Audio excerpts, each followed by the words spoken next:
Cintaku melintasi angkasa, tak terhalang gravitasi. Dalam gelapnya jagat raya, kau tetap jadi cahayaku. Makan bergizi gratis itu dia pergi ke sana. Terakhir nih atau di lingkaran ininya, festival lihat nggak dia pergi kemana aja untuk itu? Iya Mas, ya jadi itulah yang saya bilang layer by layer. Jadi ada satu pihak, ya tentu saja itu adalah status quo gitu ya, mantan penguasa gitu kan, yang memang ingin menjadikan dia tuh sebagai ikon untuk menyalip dari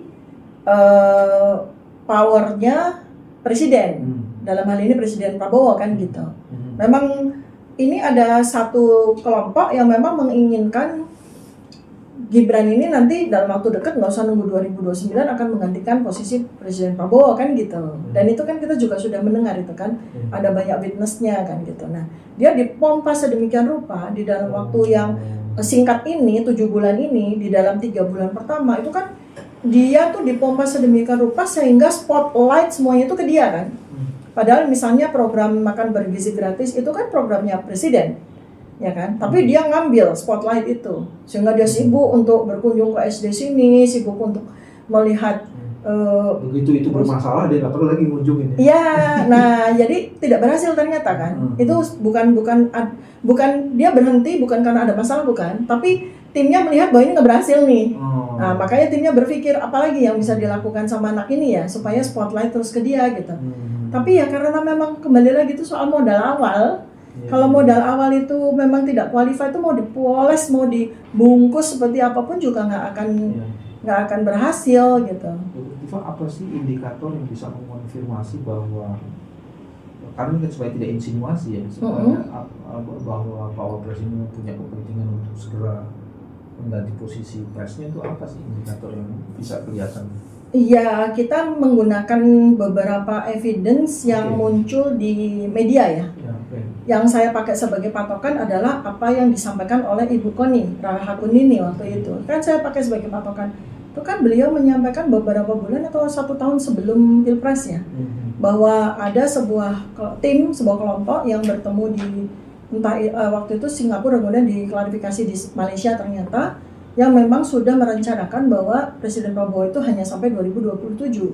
Kemudian digantikan oleh Gibran kan statement ini saya pinjam dari Ibu Koni, dan Ibu Koni sudah pula menyampaikan saksi-saksinya gitu kan. Ada Pak Rosan Roslani, ada Pak Hasto Kristianto disebutkan secara ada ribut-ribut gitu kan. Nah, jadi itu saya jadikan sebagai sebuah evidence kan. Evidence ya. Kita kan evidence based kan, berdasarkan data. Itu kan data narasi kan, seperti itu kita pakai sebagai. Nah, kemudian dan itu data kan kuat ya, karena sampai dengan hari ini nggak ada yang meng-counter kan. Sampai dengan hari ini kan tidak ada yang menegasi data ini. Artinya kalau sebuah data itu variabel itu muncul, selama tidak ada variabel lain yang menganulir variabel ini, kan kita harus pegangan pada variabel ini. Sampai dengan hari ini kan belum ada variabel yang menganulir pernyataan dari Bu Koni itu kan. Artinya kan berarti sebuah working skenario yang terus berjalan.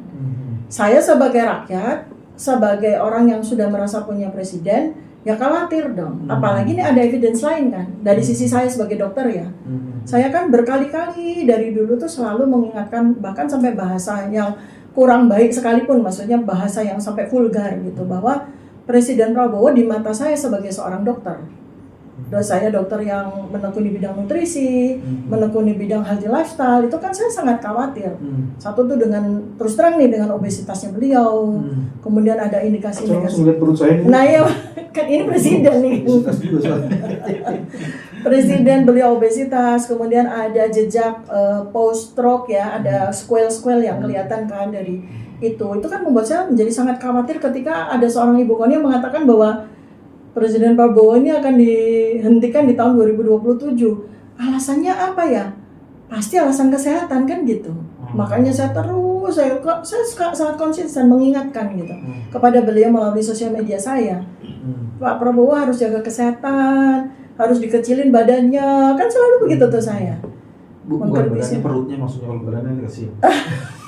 Obesitasnya dia kan anasarka kan, obesitas yang semuanya gitu. Oh kan. gitu, Kan namanya mereka- apa, anasarka? Anasarka itu kan obesitas yang semuanya gitu kan. Baik, baik. Dan itu kita khawatir gitu kan. Sampai saya pernah tuh di sosial media saya membandingkan sama Putin yang sama-sama usia 70 up ya. Oh. Tapi Putin kan sangat menjaga kebugaran badannya gitu kan. Nah, ini kita presiden kita kok kurang ya gitu kan, seperti itu. Kenapa itu tadi? Karena evidence yang pertama tadi loh yang bikin saya khawatir. Ada evidence lain nggak yang muncul? Itu kan tadi dari apa namanya? Bu Koni Rahakundini, kemudian dari perspektif saya sebagai dokter yang sangat mengkhawatirkan Oke. Presiden Prabowo ini gitu ya. Kita kan tidak mau mendahulukan Allah gitu ya.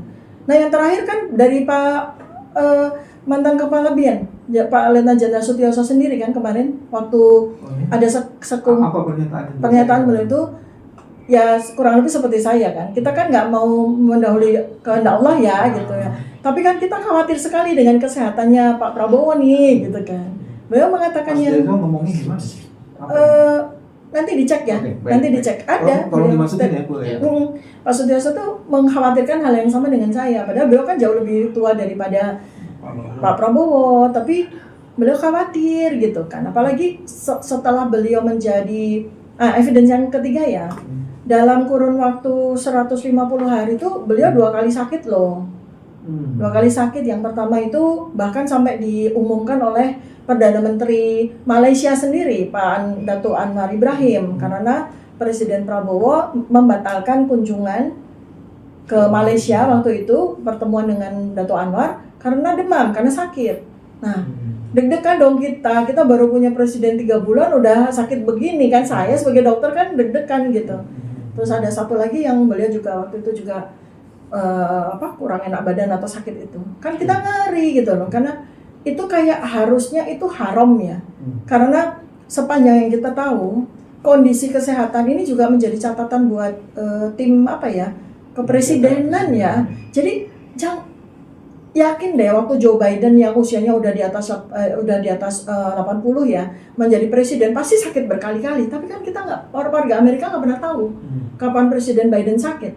Sekarang Pak Donald Trump usianya 78 tahun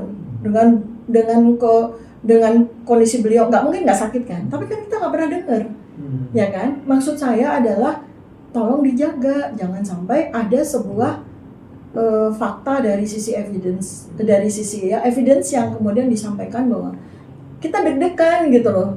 Kalau itu yang terjadi 2 evidence yang tadi, artinya bukan ada sesuatu yang ini dong, memang Pak Prabowo kelelahan gitu-gitu yang menyebabkan itu. Iya, tapi kan kemudian ini kan jadi inline ya dengan working skenario yang disampaikan oleh Bu Koni gitu kan, menimbang dari riwayat kesehatannya beliau.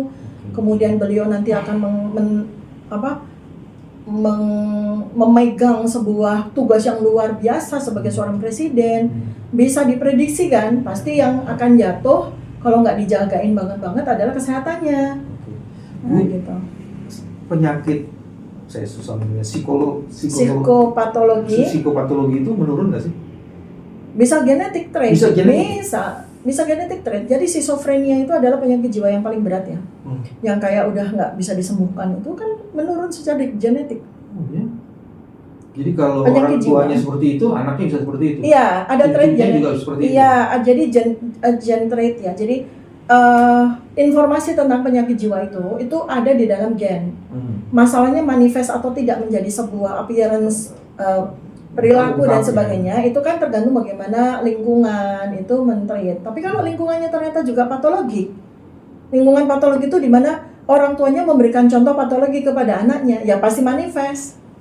Istilahnya kalau ada bapak yang gemar sekali berbohong, kronis ya, namanya mitomania kan penyakit itu.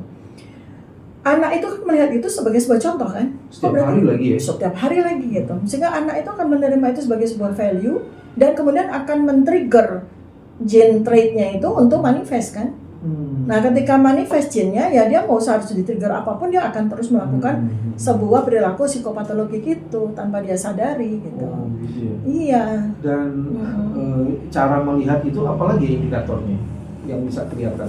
ini bapaknya begini, terus anaknya begini tuh gimana cara melihat oh ini udah apa namanya infected nih. Ya sebenarnya kan gampang aja sih, kayak ada sebuah peribahasa kan, kacang tuh nggak akan buah itu kok kacang sih bukan kacang, buah itu nggak akan jatuh jauh dari pohonnya. Itu sebenarnya kan itu lihat ya seperti kayak gimana orang tua itu anaknya juga kurang lebih akan seperti itu gitu kan, kita bisa lihat seperti itu. Dan ini kan ini banget ya kayak similar sekali ya, makin lama itu makin kelihatan similar gitu loh dengan seperti ya ini ya contoh misalnya dia bikin beberapa kali video monolog itu ya, udah dari awal aja udah kelihatan banget video itu sangat fake ya, kemudian itu tapi ya tetap aja artinya apa, dia tidak tahu malu kan gitu. Gitu. Ya kan, kalau orang ngerti malu kan dia akan segera merubah atau dia akan segera menghentikan gitu kan. Ini nggak aja gitu.